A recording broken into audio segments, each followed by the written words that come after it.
주말 오후 송은재TV 시작합니다.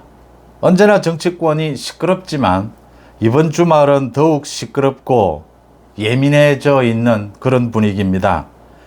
윤석열 대통령의 장모가 법정 구속이 됐고 고령인데도 불구하고 법정 구속되는 이런 예상하지 못했던 일이 발생을 했고, 이화영 대북송금, 쌍방울 대북송금과 관련이 되어 있는 핵심 인물이죠. 이화영이 진술을 번복했다. 이렇게 이화영이 진술을 번복한 데는 민주당 이재명 측이 손을 썼다라는 게 드러나고 있고, 또 백현동입니다. 이 백현동 관련해서는 이제 김인섭, 핵심 인물이 김인섭입니다.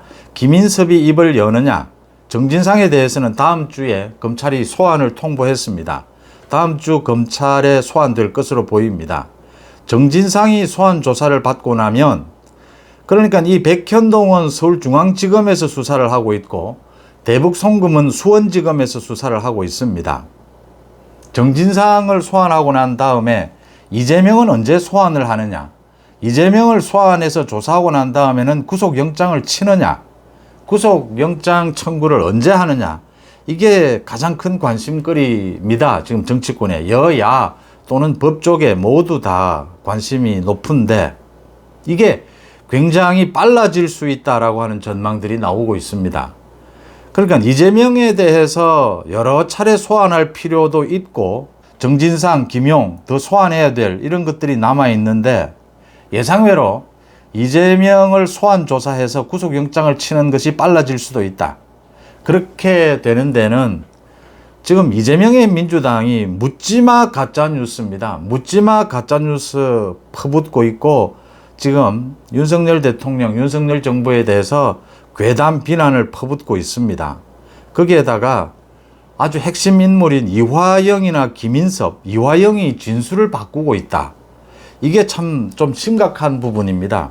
이 이화영이 증거도 이미 모두 드러나 있는 이 대북송금은 국정원에 보고된 자료도 있습니다.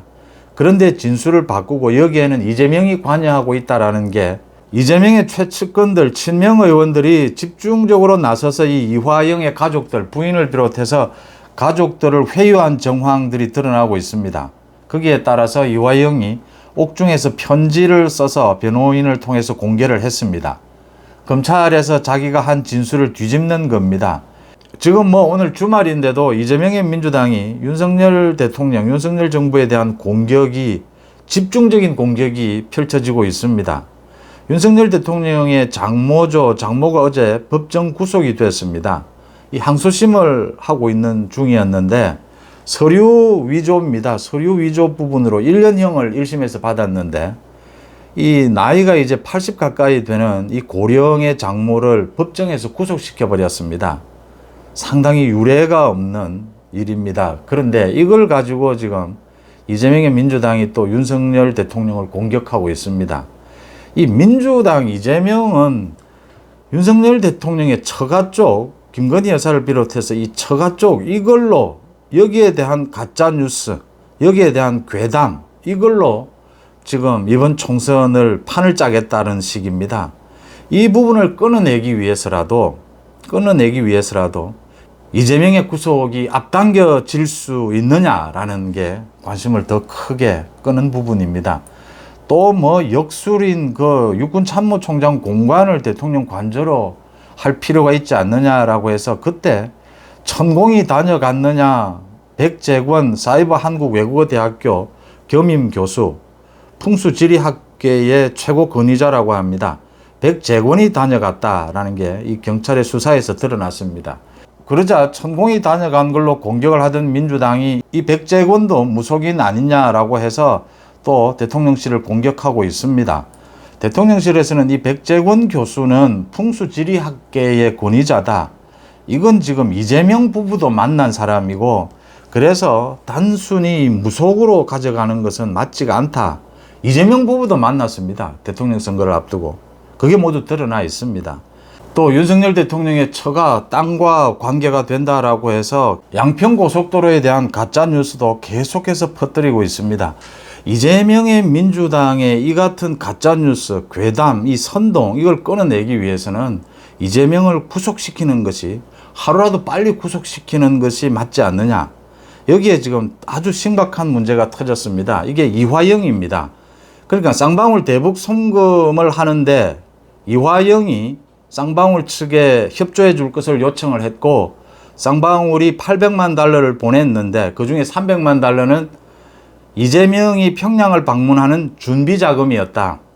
뇌물인 것입니다. 북한 측에 뇌물을 준 것입니다. 뒷돈을 준 것인데, 이게 이화영이 부탁을 했고, 이화영이 이렇게 쌍방울이 북한 측에 돈을 보낸 것을 이재명에게 보고까지 했다라는 게 지금 이화영이 검찰에서 진술한 내용이고, 중요한 것은 며칠 전에 이 관련 재판에서 이화영 측 변호인단이 이 사실을 밝혔습니다.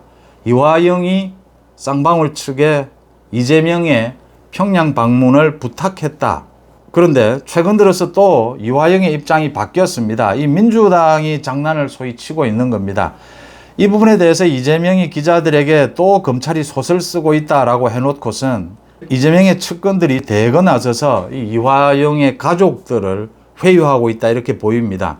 이화영의 부인이 뭐 탄원서를 써서 지금 이화영이 검찰에 의해서 과도한 고문을 당하듯이 지금 이런 수사를 받고 있다. 전혀 근거도 없이 그런 내용을 퍼뜨립니다. 거기에도 이재명의 민주당이 작용을 하고 있다라고 보이고, 어제는 이화영이 감옥에서 자필 입장문이다라는 것을 써서 변호인단을 통해서 공개를 했습니다. 이 내용을 찬찬히 읽어보면 내용이 이 부분입니다. 그러니까 쌍방울 측에 자신이 방북 비용 대납을 요청한 적이 없다. 그래서 이재명에게 보고한 적은 없다라고 했습니다. 부인을 하는 것입니다. 모두 지금. 여기에도 지금 이재명의 민주당 측이 작용을 하고 있다, 이렇게 보입니다. 이재명의 측근들이 이화영 가족을 통해서 이화영에게 뭐 민주당이 뒤를 돌봐주겠다, 이재명을 배신하지 말라, 뭐 이런 식의 회유, 압박을 했을 것으로 보입니다.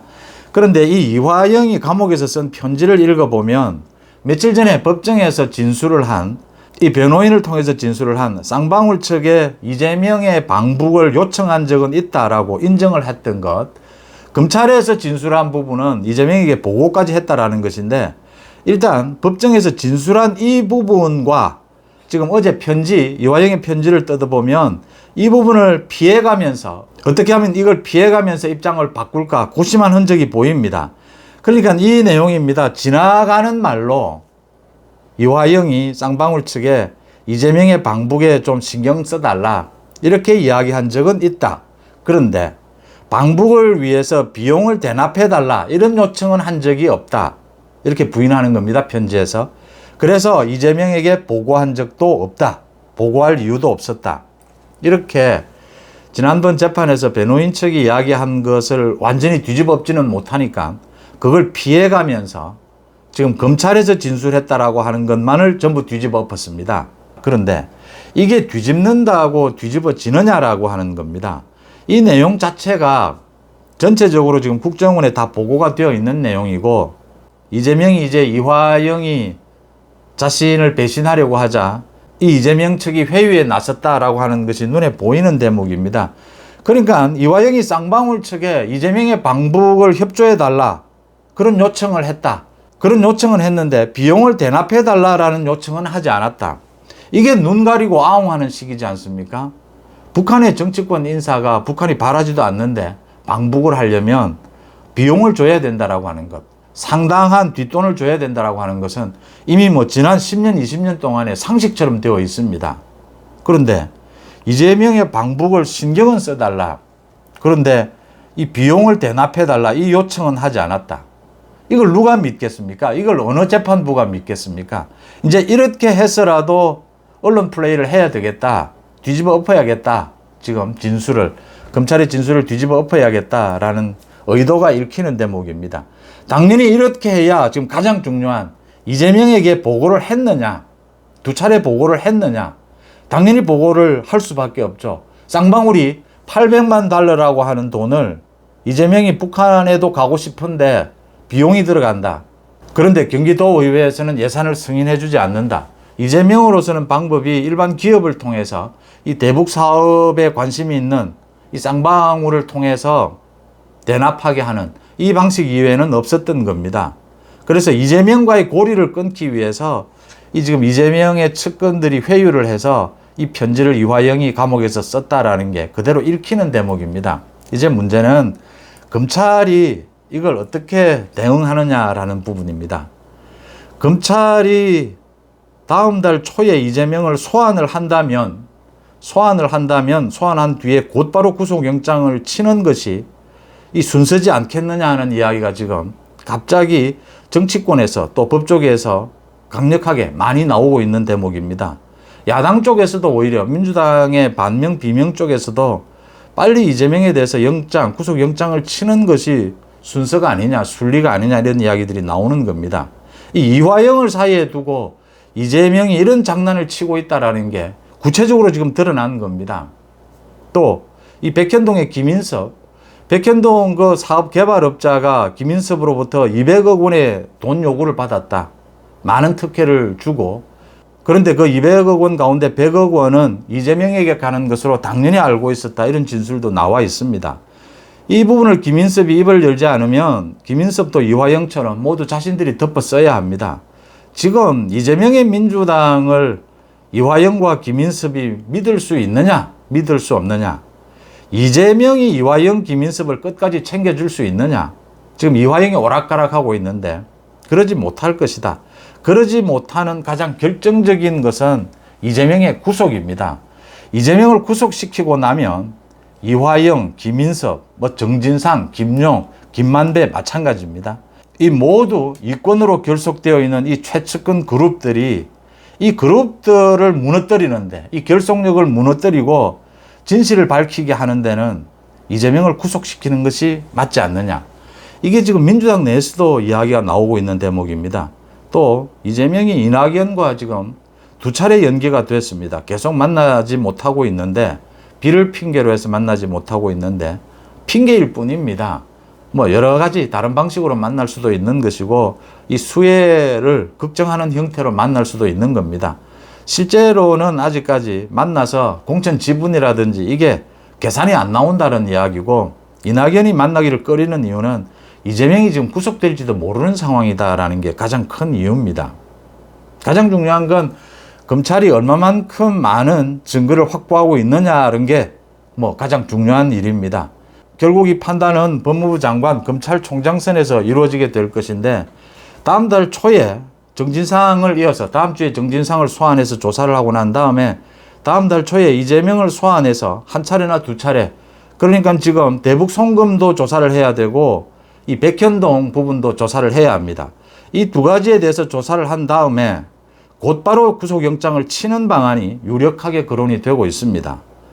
더 이상 이재명을 그대로 두면 검찰의 수사도 오히려 엄청난 방해를 받고 있다. 이렇게 이재명의 측근들이 개입해서 이화영의 가족을 통해서 이화영의 입장을 번복하게 하는 이런 일들이 계속되면 국민들에게 혼란만 줄 뿐이다라는 것입니다. 그래서 검찰이 이 수사가 준비가 잘 됐다면 다음 달 초에 이재명을 소환해서 이재명을 한 차례든 2차례든 소환을 해서 집중적인 조사를 하고 난 다음에 이 백현동과 대북 송금 관련해서 이걸 묶어서 이재명에 대해서 구속영장을 치는 방안이 유력하게 떠오르고 있습니다. 워낙 지금 최근 이틀 사이에 이재명의 민주당의 가짜 뉴스가 그 어느 때보다도 기승을 부리고 있습니다. 또 민주당도 지금 이재명을 처리를 하는 것이, 민주당도 그래도 당으로서 제대로 지금 앞으로 굴러가려면 이재명을 두고서는 민주당이 제대로 할 수 있는 일이 아무것도 없다라는 겁니다. 그래서 다음 달 8월 16일 날 8월 임시국회가 열립니다. 그렇게 되면 이제 9월 들어가면 정기국회입니다. 12월 말까지 정기국회가 계속됩니다. 국회가 열리고 있으면 이재명이 이 불체포 특권을 내려놓더라도 국회가 열리고 있는 중에는 체포동의안 표결을 해야 합니다. 국회가 열리기 전에 8월 16일 전에 검찰이 구속영장을 친다면 이재명은 곧바로 이 영장실질심사를 받으러 나가야 합니다. 가장 중요한 것은 검찰의 증거가 이재명을 확실히 구속시킬 수 있는 증거를 탄탄하게 확보했느냐, 이재명에 대한 조사를 마지막으로 이제 구속영장을 쳐서 구속시킬 수 있느냐가 가장 중요한 겁니다. 그 준비가 다 됐다면 검찰이 다음 달 중순 이내에 이재명에 대한 구속영장을 치고 이재명을 구속시키는 것이 맞다. 그게 법리상으로도 지금 정무적으로도 여야 모두에 있어서 그게 순리다라는 이야기가 나오고 있습니다. 그렇지 않다면 시간적인 여유를 두고 국회가 열리고 있는 동안에 검찰이 구속영장을 쳐서 체포동의안을 국회로 넘겨서 체포동의안에 대한 표결을 하는 이런 절차를 거치는 것입니다. 아마 지금 민주당의 사정으로 이재명에 대한 제2차 체포동의안이 넘어오면 이게 통과될 가능성이 매우 높습니다. 이재명은 영장실질심사를 받으러 가게 될 것으로 보입니다. 그러니까 이게 지금 검찰이 이재명에 대해서 구속영장을 쳐서 구속을 시킬 수 있느냐.